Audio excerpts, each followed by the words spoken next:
All right, I will say good morning, a Piskatava, Gatyar, such a schos Baruch Hashem to be able. Continue again, learning our beautiful daf. First, shkoyach to everyone who was with us yesterday during the break. Great daf, just beautiful, beautiful day, beautiful daf, beautiful chavra.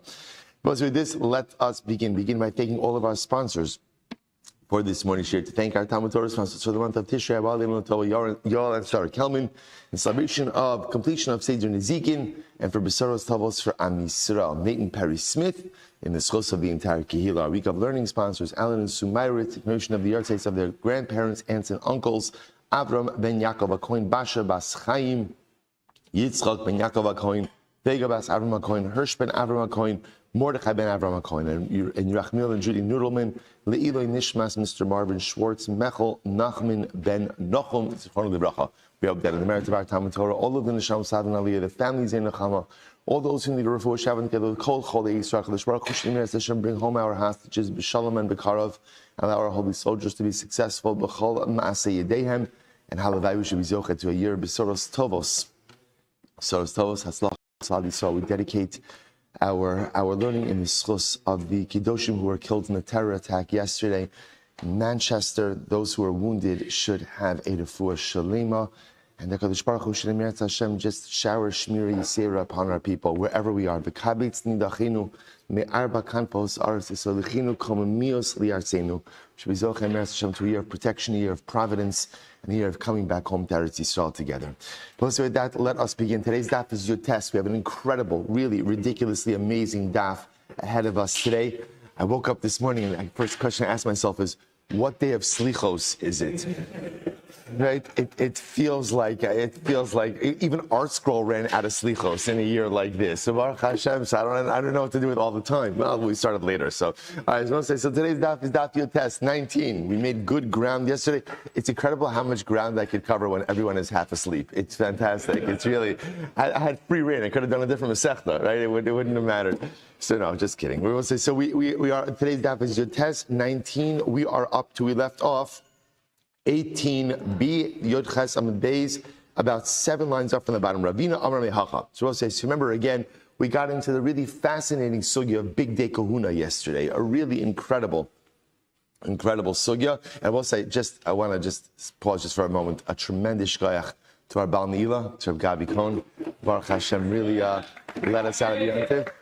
And I will say, I'm going to post it later, but Rabbi Gabi released a new song last night, Zman Simchasenu.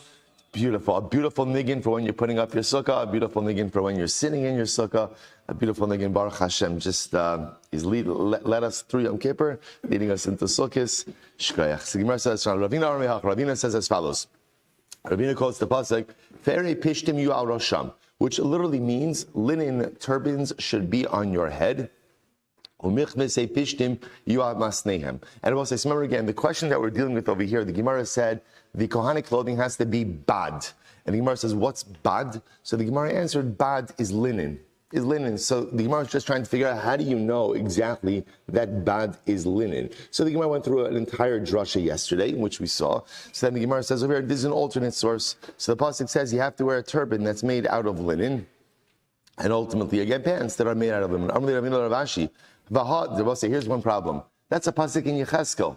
Yecheskel is a Navi. So remember, there were Kohanim way before the times of Yecheskel. So what were Kohanim doing up until Yecheskel? How did we know this halacha before Yecheskel? So the Gemara says, before Yecheskel came along, how did we know? Well, the Tamech, using that same logic, so Rav Chisda says there's another halacha that we learn out from Yecheskel. What's the other halacha? The Gemara says, Kol ben nechar aral lev va'aral basar lo yava al mikdashi l'sharseni.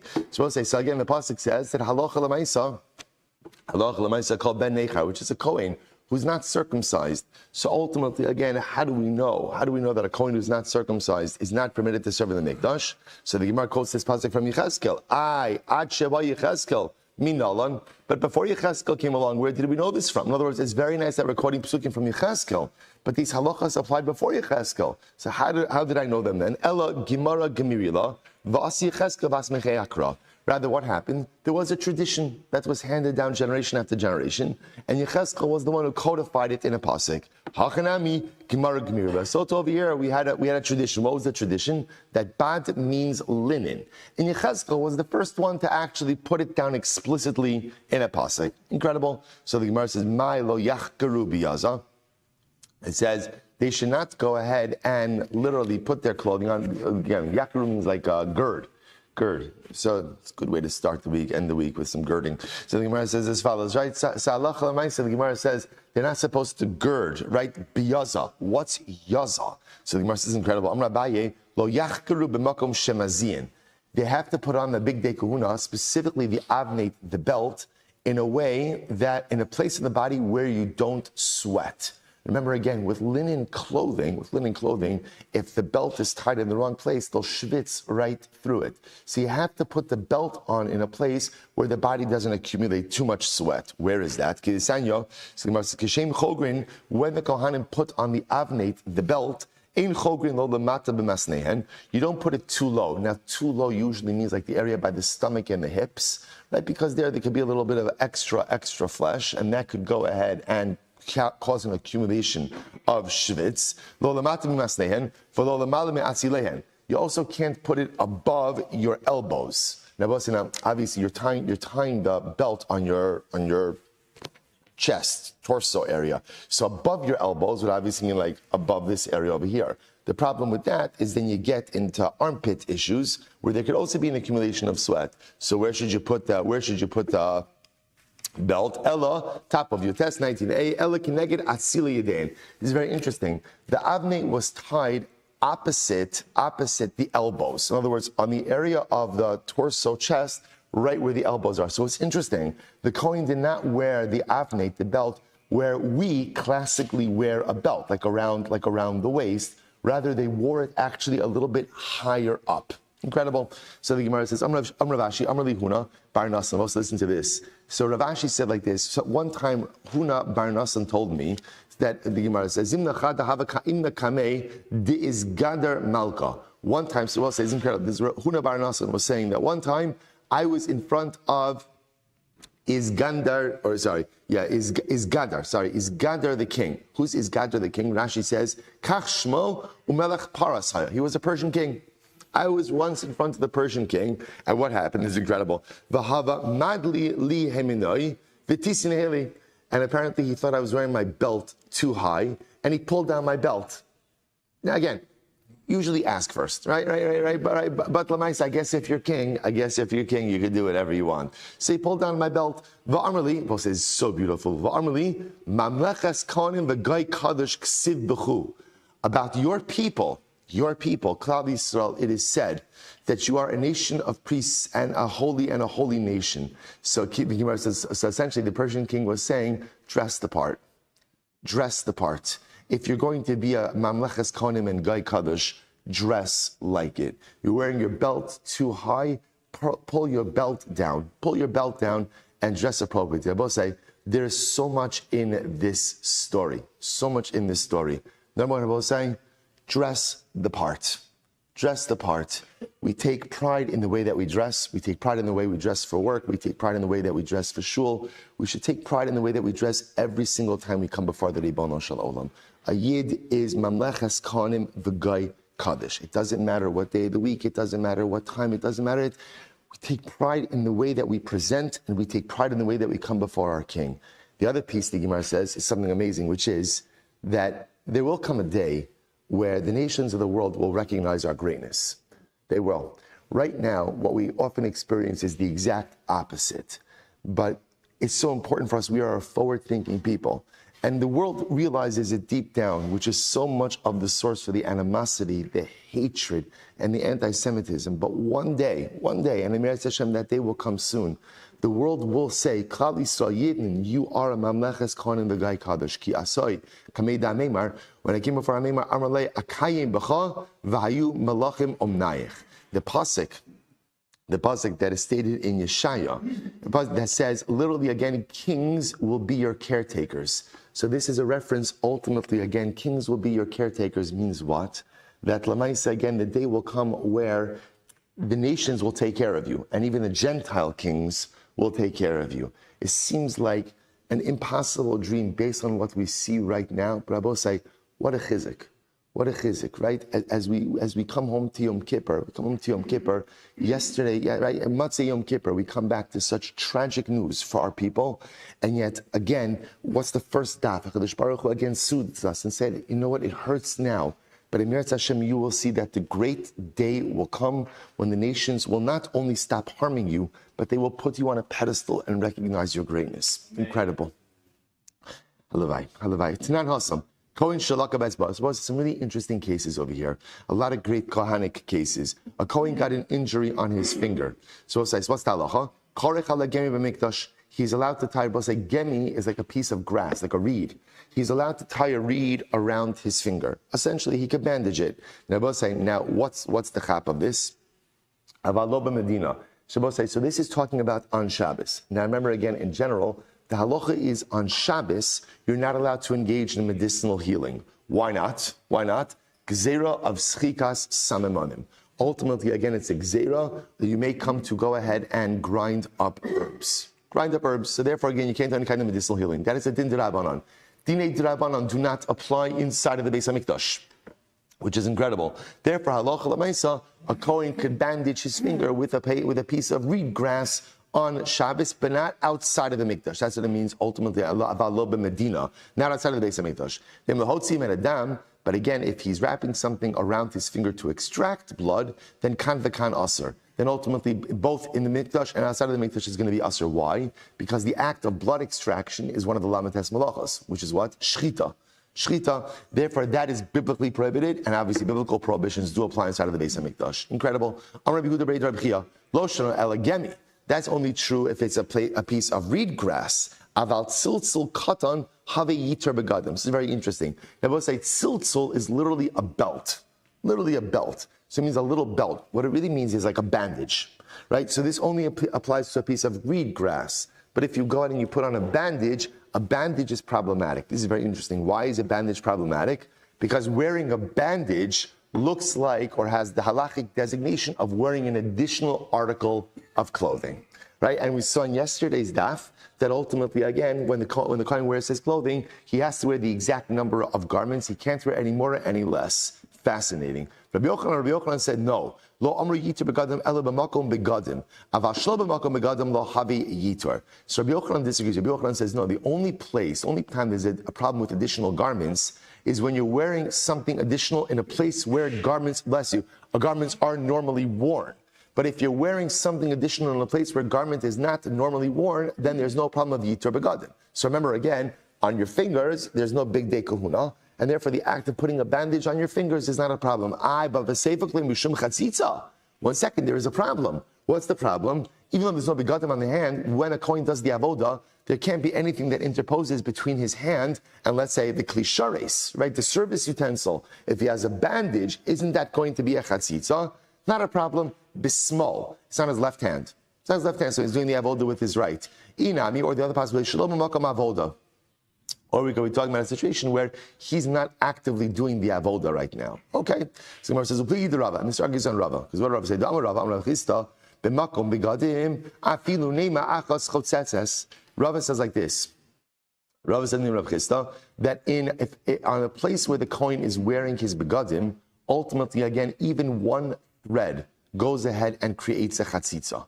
Shelo b'makom begadim. But again, if it's not on a place on his body where he normally wears clothing, then what? Then ultimately shalosh al shalosh. Then it is chotzitzos. Pachos mikan eno chotzitzos. Then it's only something that measures 3 finger breadths by 3 finger breadths that creates a chatzitza.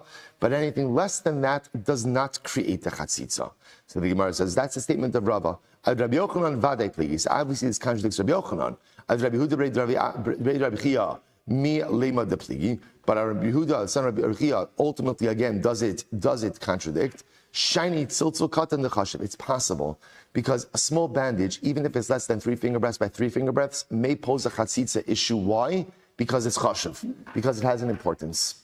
There is importance to it. Lish nachrina, an alternate version of this. An alternate version of this. So the Gemara says, Lishnach, Amarle Rabbi Huda Breid Rabbi Chia, Lo Shana Elegemi. What is a Kohen allowed to bandage himself with? He's only allowed to bandage himself with a piece of reed grass. Aval tziltzil katan chotzetz. But if he uses a little bandage, that is going to create a chatzitza. Rabbi Yochanan says, no, Rabbi Yochanan Amar lo amru chatzitza, the pachos mishalosh al shalosh el b'makom begadim. Aval shlo b'makom begadim, shalosh al shalosh chotzitzos, pachos mikan eno chotzitzos. Becomes on Rabbi Yochanan says, the only time that something poses a chatzitza issue is when it's 3 finger breaths by 3 finger breaths. And that's only b'makom begadim. But ultimately, and that's by makom begadim. But if it's not a makom begadim, in other words, if it's on a part of the body where you wouldn't normally wear kohanic clothing, then ultimately, again, only 3 finger breaths by 3 finger breaths poses a chatzitza. Less than that does not. Pachos mikan eno chotzetzes. V'hainu derava am Rav Chisda. And ultimately, again, this is the statement of Rav named Rav Chisda. So Rabbi say, just to pause here for just a moment. So what do we have? Right, so we have over here like this. A Kohen gets a cut on his finger. He wants to bandage it. What can he bandage it with? So it seems to be everyone is good with a piece of reed grass, right? Why is everyone good with that? Number one, because it's small. Number two, because it doesn't pose additional clothing issues. Why not? Because it's not an article of clothing, right? It's just a piece of grass. Once you get into going in and using a bandage, so then halacha l'maisa, we get potentially into some issues. So then Rabbi say we come to another sub-issue, which is, what's the status of chatzitza on a place on the body where you normally wear clothing or don't normally wear clothing? So it sounds like what the Gemara is saying over here is like this. If it's a place ultimately, again, where you normally wear clothing, then halacha l'maisa, it's possible that any amount could be a chatzitza, but if it's a place where you don't normally wear clothing, it's only 3 finger breaths and more. Or again, alternate version of that, no, even in a place where you wear clothing, ultimately it's only 3 finger breaths or more. So that's our issue. That's our machlokes case over here. So I will say, say this argues Rabbi Huda Rabbi Chia. So it says shiny tziltzil katan, still a small bandage is different. Why? The chashiv. Because Rabbi say it could very well be that a small bandage has a chashivos. What's its chashivos? That ultimately it has the status of like a beged. So because it has the status of a beged, maybe it's reckoned differently. Or Rabbi Yochanan, my area gemi lishmoinon tziltzil katan. So Rabbi Yochanan, if that's the case, so why are you bringing up the case of the reed grass? Why not go ahead and teach us that? Why not say that you could even use the bandage? Because he said you could even use the bandage. To which the Gemara said, Milsa agav orche kamash malon to gemi masi. So ultimately, again, he's teaching us just kind of like an additional piece of information, which is that, by the way, reed grass has curative powers. Okay, so we're kind of getting 2 lessons in one. Number one, the lessons of chatzitza, and number 2, that the reed grass ultimately, again, has curative power. Shabbos says, so just so you should know, the halacha is like this. The halacha is like this. So first of all, just a very interesting halacha to kind of keep in your back Talmudic pocket, which is Gzeros Rabbanan do not apply inside of the Beis Hamikdash. Again, we've seen that concept before. So therefore, for example, whereas outside of the Beis Hamikdash, you are not allowed to engage in medicinal healing on Shabbos. Now, that is a very broad statement. And obviously, if a person has a medical condition, they have to ask. Shaila, there's a lot, but in a general sense, we are not allowed to engage in medicinal healing outside of the Beis Hamikdash. Why? Gezerah v'schika samamanim, a rabbinic prohibition, because you may come to grind herbs. That does not apply inside of the Beis Hamikdash, along with any other dinei d'Rabbanan. You're allowed to go ahead and use a reed grass as a bandage, because again, no chatzitza issue. What are the halachos of chatzitza when it comes to bigdei kahuna? So we'll say, so the way the Rambam paskins is that halacha l'maisa in a place where you wear clothing, even the smallest thing creates a chatzitza. Afilu neimachas, even a thread. Now, even in the thread case, we're going to get into that in just a moment. So even a thread goes ahead and creates a chatzitza. Shelo b'makom begadim. What about a chatzitza on a part of the body where a kohen is not normally wearing bigdei kahuna? That's shalosh al shalosh. That's 3 finger breaths by 3 finger breaths. So let's say, so if you think about that, that would require me like a pretty big bandage. Now, one more piece to consider, however, that's assuming it's not on your hand where you're handling a kli sharis. Because if you're handling a kli sharis, there can't be anything between your body and the kli. Okay, so a lot of halachas are bigdei kahuna. So along these same halachas, by Rava, nichnas al ruach bebigdei mao. This is so interesting, right? So let's say again, the Kohen is wearing his big day kahuna, and what happens? A wind gets into his clothing and kind of like blows out his clothing. Blows out his clothing. So in other words, meaning what? His clothing is not touching his body. Clothing is not touching his body. So the shaila is he kosher? Is he kosher to do the avoda? So the Gemara says, yeah. So nichnas ala ruach. No, it's like, remember the 80s? Remember the 80s, right? Everything was baggy. Everything was baggy, right? But if I don't talk about it, I don't want to talk about it, right? So, okay. Now, I don't know. Now, now it feels like even men wear leggings these days. But okay, but that's a different. I know that. So Gemara says as follows. So again, what happens? So let's say wind gets into the big day kahuna, right? And therefore, both say kind of blows it up a little bit. So meaning the begadim aren't touching his flesh. They're on his body, obviously, but they're not touching his skin. So we'll say, so what's the shaila? So by Rabbi Nichnas ala ruach b'bigdam mahu al b'sara ba'ina b'halaka. On one hand, he's wearing it, right? He is wearing the clothing, right? So l'mais again. So l'mais said should be kosher, right? I'm sorry, al b'sara ba'ina b'halaka. It needs to be on his flesh, and right now it's not on his flesh. It's not on his flesh. Oh, dilma derech levisha b'kach, or maybe no. What's the halacha? The halacha is he has to wear his clothing in the normal way. He's wearing his clothing in the normal way. The fact that there's a wind that got in and kind of expanded it, so it's not touching his flesh, maybe that shouldn't matter. Another question, we'll say, so we're just building up, there's about like 7-8 questions now in a row. Kina, ma'oshetachos. What about a louse?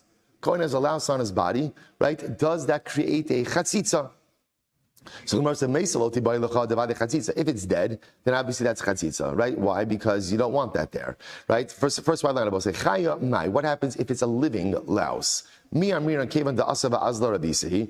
hand, it comes and goes, right? So the May said maybe that's called normal, and therefore it's not a chatzitza.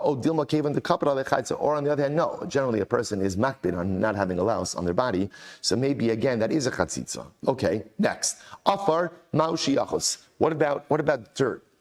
Kohen has dirt on his body. Is that a chatzitza? So afar vaday chayitz. Dirt, of course, dirt is a chatzitza. What's the shaila? Ela avak afar mahu. Rather, you're going to say, what about dust?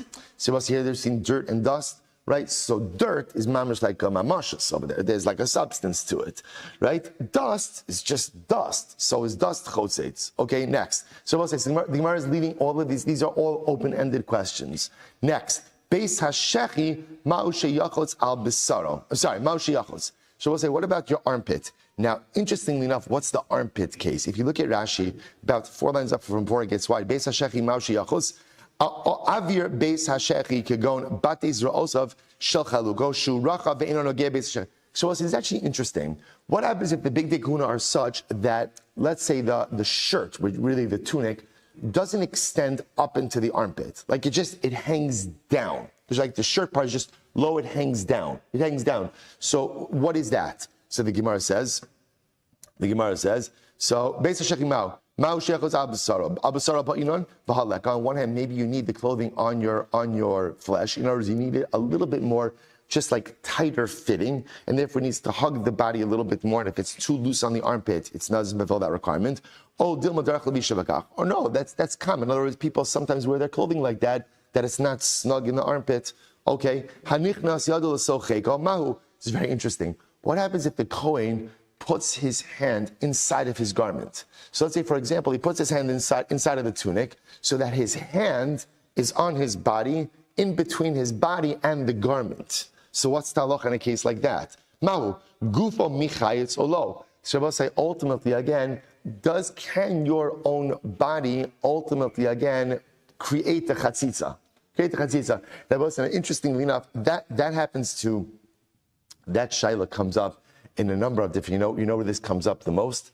This comes up the most where, let's say, again, a person doesn't have a yarmulke, let's say, for some reason, right? And they want to drink, they want to make a bracha. Can you put your hand on your head and make a bracha? So the truth is, in general, by hilchos brachas, it does not work, right? Because why? Because it's all the same thing, right? You can't create a covering with your own part of your body. See, interestingly enough, over here, the Gemara is asking, so what's halacha by big day kahuna, right? Does that work by big day kahuna or not? Okay. Next. So the Gemara says, Nema ma'u shetachos. What about a string, a thread? A thread. Can a thread create a chatzitza? So Gemara says, of course. Nema vale chatzitza. Of course a thread goes out and creates a chatzitza. We just said that before, actually. Any foreign material between your body and the big day kahuna creates a chatzitza. Ela nema miduldelas ma'u. No. What if the thread is from the big day kahuna itself? In other words, before we were talking about a thread being a chatzitza, what type of thread was it? It was an alien thread, a foreign thread from something else. What happens if the thread is from the big day kahuna itself? Can that create a chatzitza? Okay, so the Gemara says, what happens if, let's say, the Kohen's own hair got into the big day kahuna? In other words, his own hair extended into the big day kahuna, creating, in other words, therefore interposing between his body and the big day kahuna. Mahu, saro ki gufo dami, olav ki gufo dami. Do we say that your hair is like an extension of your body or not? We'll say, beautiful case here, tefillin, ma'u sheyachotzu. What about tefillin? If the Kohen is wearing tefillin, ultimately, again, does that create a chatzitza for the big day kahuna? Salib, listen to this. Salib demand amar laila lavs man tefillin hu. So according to the opinion that says that nighttime is not the time for tefillin. So watch this. Lo tibayilcha, it's not a kasha. Kevan de laila. Now we'll say, by the way, with tefillin, we also don't know, like, what are we asking? Tefillin shal yad, tefillin shal rosh, both, one. So we're going to get to that in just a moment. So first, the Gemara says like this. According to the opinion that says that you don't wear tefillin at night, so ultimately, again, haloti bailacha. Kevan delaila chaitzi, because we also listen to this. If nighttime is not the time for tefillin, then certainly if a Kohen were to wear tefillin at night underneath his big day kahuna, there won't be the halacha. It's certainly a chatzitza. Now the Gemara is going to say, well, once it's a chatzitza at night, then halachically, categorically, it's a chatzitza, and therefore going to be a chatzitza by day as well. Sigmar says chaitz. Sigmar says kevan delayla chaitzi yom nami chaitzi. Kiti by the chas. What's the shayla? Leman da amar laila zman tefillin. According to being that says that nighttime is the time for tefillin. So my mitzvah degufei chayitz olo chayitz. So ultimately, again, since tefillin is a mitzvah to wear on your body, is it a chatzitza for big day kahuna or not? So the Gemara says ilgal gil milsa. So the matter escalated and it came before Rabbi Ami. Amarle, Talmud Arachu Biadenu. It is an explicit halacha. What's the explicit halacha? Tefillin chotzitzos. Tefillin is a chatzitza. Incredible. Tefillin is a chatzitza. Mason says, 1 second, hold up. Kohanim bavodasam, uleviyim beduchanan, v'yisraba ma'amadan. Halavai. We will be zochem Mirza Hashem to see the actualization of this phrase. Kohanim, when they're doing their avodah, Levim, when they're standing on their duchen, Yisrael, when they're doing their ma'amadan, P'tur minat tefillah minat tefillin. They are exempt from davening and from tefillin, which makes sense. Why? What's the principle? Osek b'mitzvah pater min mitzvah. All of them are engaged, ultimately, again, in their respective part of temple service, and therefore they are exempt. So both say, the Gemara says, my love im hinicha enochot. Now it's interesting. The lashon is pater. So what does pater mean? You don't have to do it. But it sounds like if a Kohen were to put on tefillin, then ultimately, again, it would not be a chatzitza. So the Gemara says, lo, im henichan chotzitzos. No, it's not true. What it means is if they put it on, it would be a chatzitza. If that's the case, ihachi pturim asurim ibayle. If that's the case, then it shouldn't say that Kohanim, when they do the avodah, are pater from tefillin. Rather, what should it say? It should say that they're usher to put on tefillin because it's a chatzitza. So the Gemara says, no. Kevan de'ika leviyim v'Yisrael lo masnu le'aser. Mishumachi tana p'turin. No, because since we're talking about Kohanim, Leviyim, and Yisraelim, so whereas for Kohanim it may be aser because of chatzitza, you can't use the lashon of aser by Leviyim and Yisraelim. So therefore, it use the lashon of pater. V'tanya im henichan einon chotzitzos. But it says, Bryce says, that if they put on, if Kohanim put on tefillin, it doesn't create a chatzitza. So that objectively contradicts what you just said before, that tefillin is a chatzitza. Here we go. Hadiyad, hadirosh. Incredible. When we say that tefillin is a chatzitza, what are we talking about? Tefillin shal yad. Tefillin shal yad. Ultimately, again, what's not the chatzitza? Tefillin shal rosh. But 1 second. Maishna diyad dichsiv yil bashal besaro, shlo yedavar chotzeitz, beino lebesaro. So ultimately, again, so the Gemara says, I don't understand. When it comes to the yad, why is tefillin shal yad a chatzitza? Because the pasuk says you have to put the big day kahuna al besara on your flesh. The Gemara says, "Derosh namiksiv v'samtam mitznefes al rosho." All right, but I will say one of the big dekuna is a turban, is a hat. So how can you wear tefillin shel rosh? Doesn't that create a chatzitza with the mitznefes? Oh, Tana sa'ara hayanira bein tzitz l'mitznefes. I will say this is so beautiful, and what a schus we have. Baruch Hashem, to learn about the Kohen Gadol on Matzah Yom Kippur. Matzah Yom Kippur, right? Like we quoted before Ne'ilah, the Kohen Gadol is probably getting home right about now, right about now, making his way through the masses who wanted to kiss his hands. Right? So the Gemara says over here. So the Kohen Gadol, remember again, the Kohen Gadol had a specific.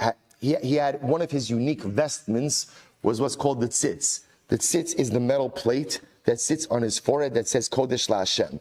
So amazingly enough, there was a space between his turban and the tzitz. What was that space used for? His tefillin shel rosh.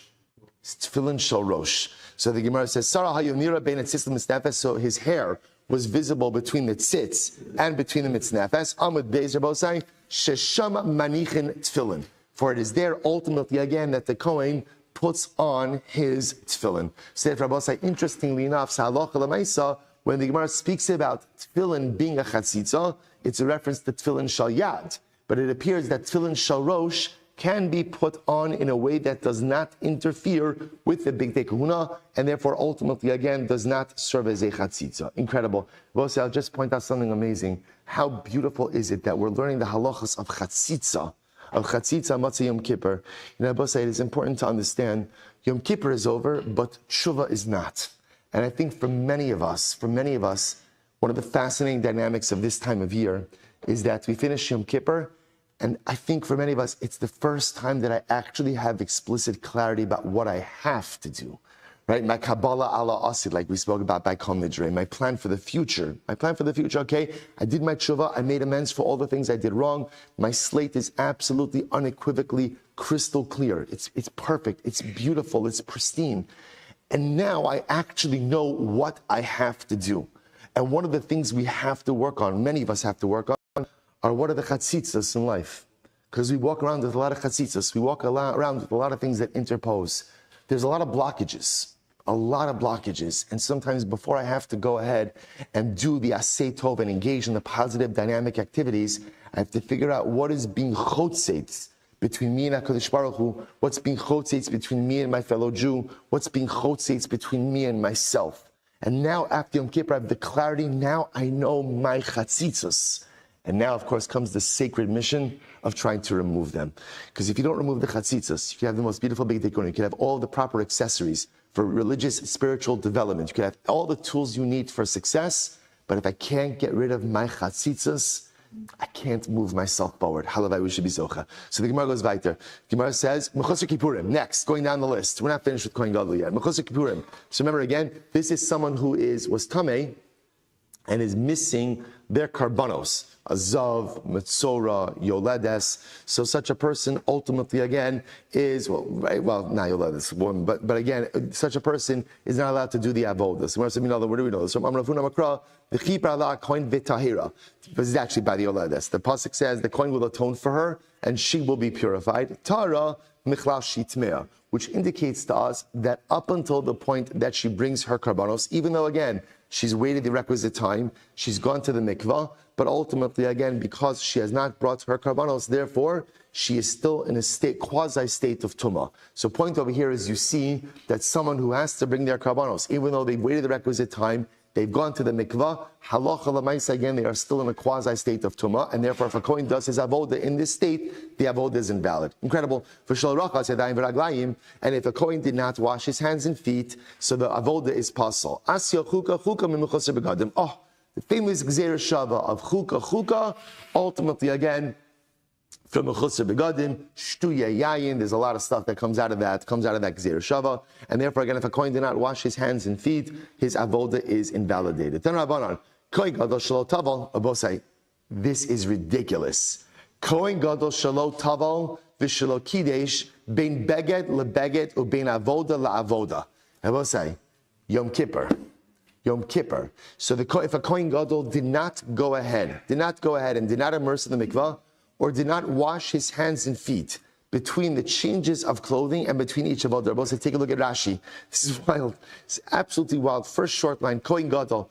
Kigon b'chamesh avodos shel Yom Kippurim. Incredible. Incredible. Yes, it's the kiss. I don't know who did that just now, but that was good. I don't say it is the kiss. So the Gemara says, Kigon chamesh avodos shel Yom Kippurim. Di'alfinon b'seder Yuma.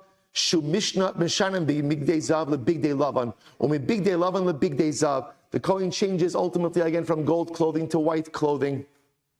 Every single time the Kohen changes his clothing, he needs an immersion in the mikvah and a washing of his hands and feet. You understand what the message Yomi Baruch was telling us? This is not just a kiss. It's not just a kiss. You know what this is. Do you know what this is? This is in Psuki de Zimra, right? We say Habocher b'shirei Zimra in Yishtabach. Habocher in Yishtabach. Habocher b'shirei Zimra. Right? Kadosh Baruch Hu loves the shirim. He loves the songs of his servants. The Baal Shem Tov HaKadosh says it's Habocher b'shirei Zimra. The Rebbe Shalom loves shirayim. He loves leftovers. He loves leftovers. The great challenge of any elevated spiritual experience is taking it with you. Taking it with you. We have these incredible moments of spiritual elation and elevation. And then what happens? The event ends, and so does our hisorus. HaKadosh Baruch Hu says, take shirayim with you. Take leftovers with you. Whatever experience you have, bottle it and pay it forward. Keep it going. Don't lose the momentum. And what happens? What does HaKadosh Baruch Hu do? He gives us a Yom Kippur Gemara on Matzah Yom Kippur, Erev Shabbos. It's the bridge. The Rebbe Shalom is just saying, just get to Shabbos. Just make it to Shabbos. You can be mamshich your kedusha. So what does he do? He gives us a bridge. I will say, it's the most beautiful thing in the world. He's giving us, the Rebbe Shalom is giving us shirayim, giving us leftovers from Yom Kippur. Overwhelming. Says the Gemara. So let's say Kohen Gadol did all of his changes, but he did not go to the mikvah, or he did not go ahead and wash his hands and feet between a clothing change.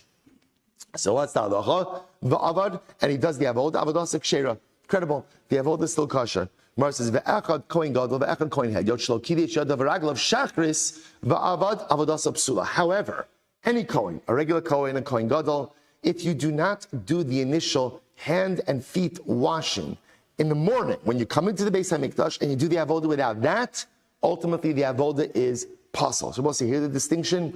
If you miss the first hand and foot washing in the morning, in the morning coming into the Beis HaMikdash, and you do avodah, your avodah is possible. If, however, the Kohen Gadol omits any of the immersions or hand and feet washing between the clothing changes of Yom Kippur, b'diavad, his avodah is still kosher. Says the Gemara, Amar li Rav Asi Rabbi Yochanan, Michti, Chamesh Tevilos, V'asara Kiddushin Da'araisa, V'chuka Ksiv B'hulak V'akvu. So the Gemara says like this. So Rav Asi says to Rabbi Yochanan, 1 second, the immersions and the hand washings of the Kohen Gadol on Yom Kippur between the clothing changes and avodos, that's Da'araisa. That's Da'araisa. That is written explicitly in the Torah. So ultimately, again, how can you say that if the Kohen Gadol omits it, that his avodah is going to be kosher? Amar lekra v'lav sham. Levisha ma'akeres ein davar achar ma'akev. So he said to him, no, ulevei sham. Ulevei sham means it is only the wearing of the clothing, the special clothing for the different avodos, that ultimately again is ma'akev, but ultimately again nothing else is ma'akev. So tzavu panav. So Ravasi was very excited. Amralei vav afufsak sivilach. So literally, then he said to him. So we'll say this was an expression. A vav is written on a wooden log. What does it mean? A vav is written on a wooden log. So apparently, Rashi points out if you try to carve a vav on a wooden log, it's not going to come out well. Okay, so that was a Talmudic expression ultimately of your argument doesn't really hold water. So the Gemara says, "Ihachi." If that was true, in other words, if it's true that Allah L'maisa again, the Kohen does not need to do the immersions and the hand and foot washing in between the changes of clothing and avodos. If that was true, that it's not ma'akev, ihachi, that's safranami.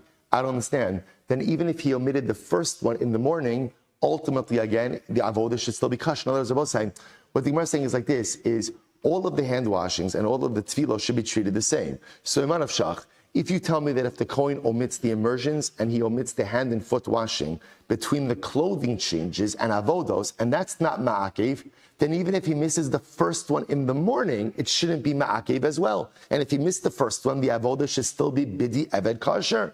So the Gemara says, Amar Chizki Amar Kra, v'aisalahem chok olam lo lizaro uledorosam. Dover ha-ma'akev bizaro ma'akev bo. We'll say the way it works with kuna is like this. Anything that is ma'akev is an indispensable necessity for the Kohen's offspring, i.e. for all Kohanim, ultimately is ma'akev for a Kohen Gadol. Davar she'ena ma'akev bizaro, ein ma'akev bo.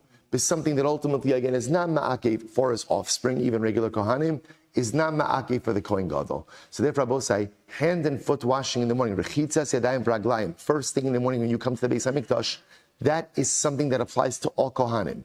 Since it applies to all Kohanim, therefore what? It is ma'akev. It is an indispensable necessity, which if omitted, fundamentally invalidates the avodah. The immersions and the hand and foot washing in between all of the different clothing changes and avodos, that's unique to the Kohen Gadol. It has to be done, but if it's not done, ultimately, again, does not invalidate the avodah. Incredible. Rabbi Yochanan says from here, v'rachatzu mimenu, Rabbi Yonasan, Amar, Me'acha, v'rachatzu mimenu, Moshe, Aaron, Ubanov. So it's incredible. They were washed from it, talking about the Kior.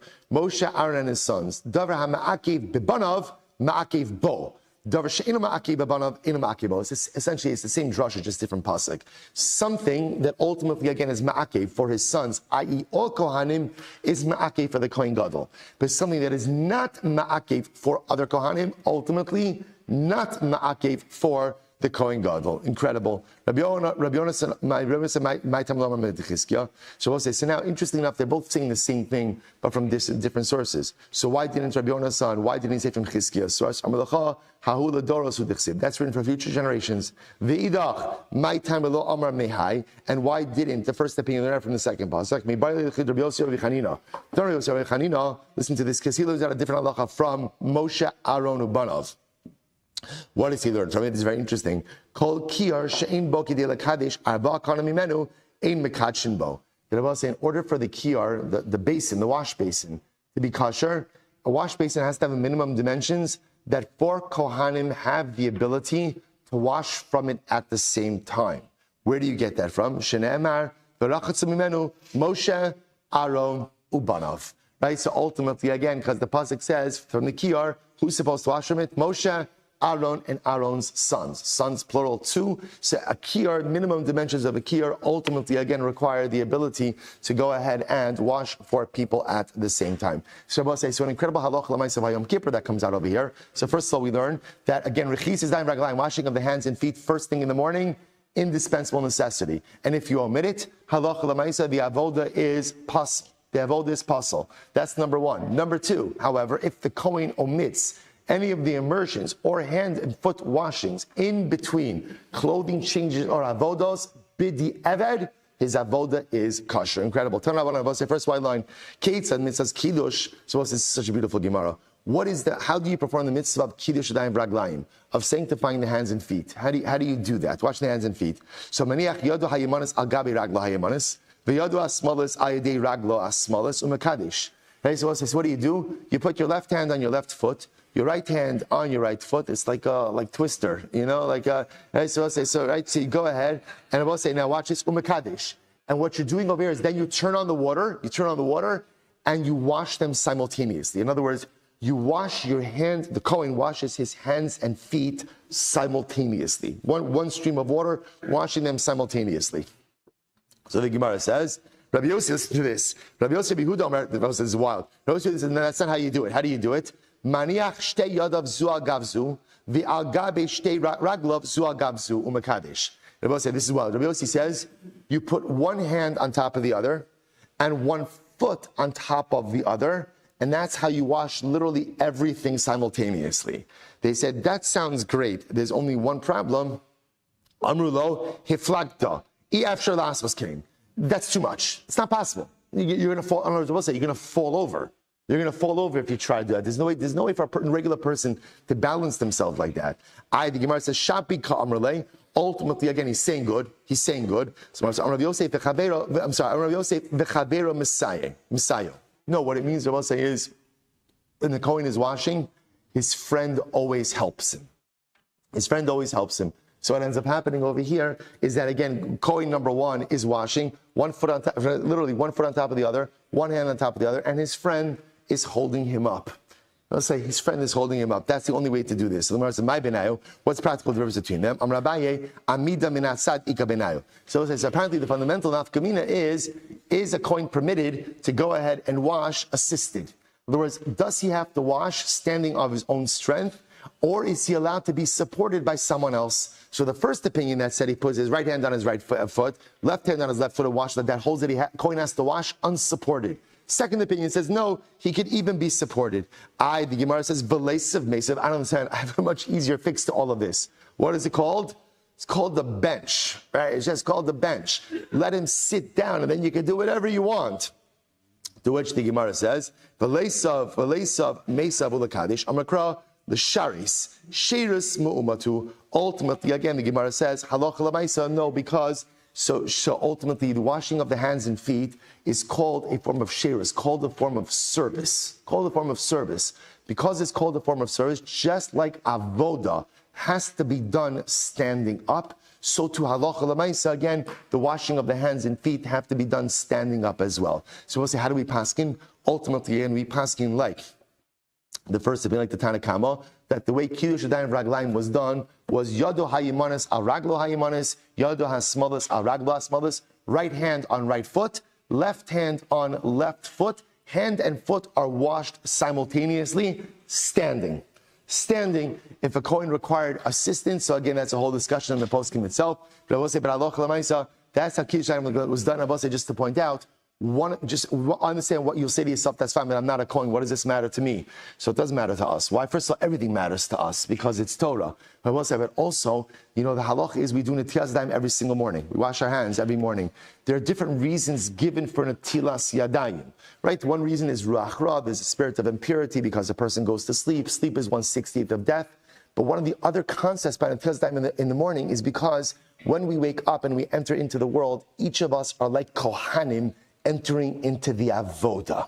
So what the Kohanim do by Rechis Yadayim, just like a Kohen enters in ready to embrace the service of the new day, so too again, when we wake up in the morning, we too are ready to embrace the service of the new day, ready to accomplish, ready to do, ready to self-actualize, and ready in Miras Hashem to heed the call of the Ribbon Shalom. I'll say, Shkoyach, a good Erev Shabbos.